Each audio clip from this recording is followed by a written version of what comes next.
Les psychologues, même si la plupart d'entre eux ne s'intéressent pas à la spiritualité, ont examiné le processus de la pensée et ont découvert que près de 98% de nos processus de pensée sont totalement répétitifs.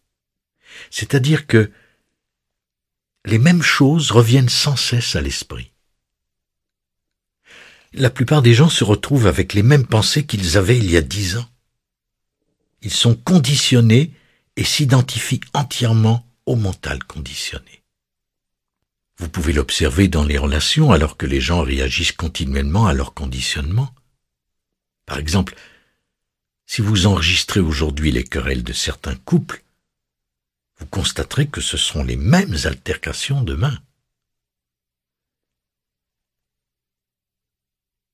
Il faut se libérer de cette propension à étiqueter.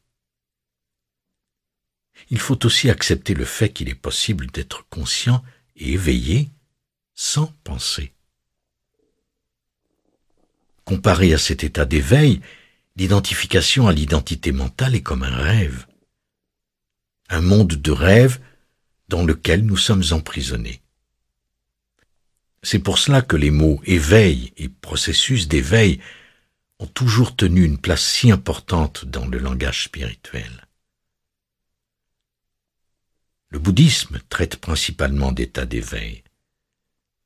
La signification du mot Bouddha en sanskrit veut dire être éveillé. Donc, en réalité, le Bouddha n'est pas une personne, mais un état d'éveil, une sorte de personnification de l'état d'éveil qui veut dire non identifié à la pensée, ou au-dessus de la pensée. La prochaine étape pour l'humanité est de s'élever au-dessus de la pensée.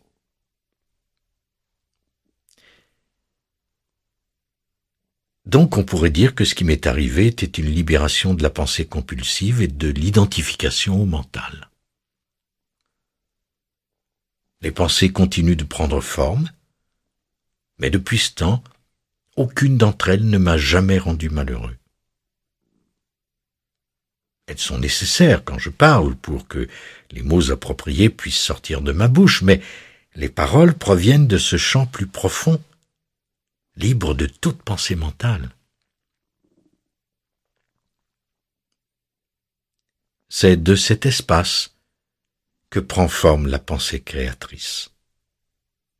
Toute activité ou inspiration créative jamais exprimée dans le monde provient de ce niveau qui est plus profond. Tous les artistes créent à partir de cet espace, même s'ils n'en sont pas conscients.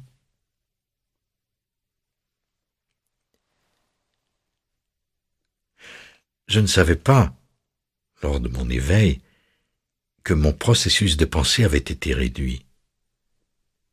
Je savais que j'étais en paix, mais je ne savais pas pourquoi. Il y a tellement de gens qui ne réalisent pas d'où vient leur créativité.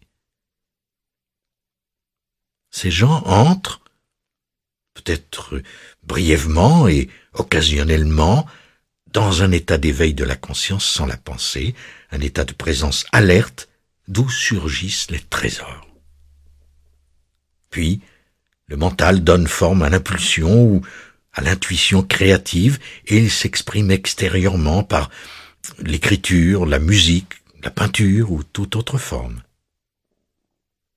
Il se peut aussi que le mental n'entre pas en jeu, que ce soit sous une forme totalement différente, telle une illumination, un sentiment de paix profonde, de compassion et d'amour. Dans ce sens, on peut dire que le sacré est une caractéristique essentielle de ce royaume qui est au-delà de la pensée.